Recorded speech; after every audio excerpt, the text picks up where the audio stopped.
આજે અધ્યાય 2 ભાગ 3 ની શરૂઆત કરી છે આપણે. આ રીતે અધ્યાય 2 ની શરૂઆત થઈ હતી.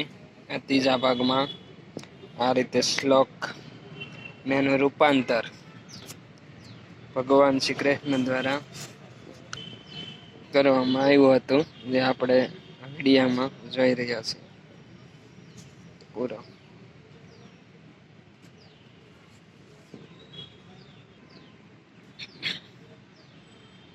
આ રીતે રૂપાંતર સાથે અલગ અલગ શ્લોક સમજાવે છે અને આ રીતે રૂપાંતર પણ સમજાવે છે. ને અહીંયા આ અધ્યાય બીજો નો સમાપન થાય છે. સાંખ્ય યોગ નામનો બીજો અધ્યાય અહીંયા પૂરો થાય છે. બોલીએ ભગવાન શ્રી કૃષ્ણની જય.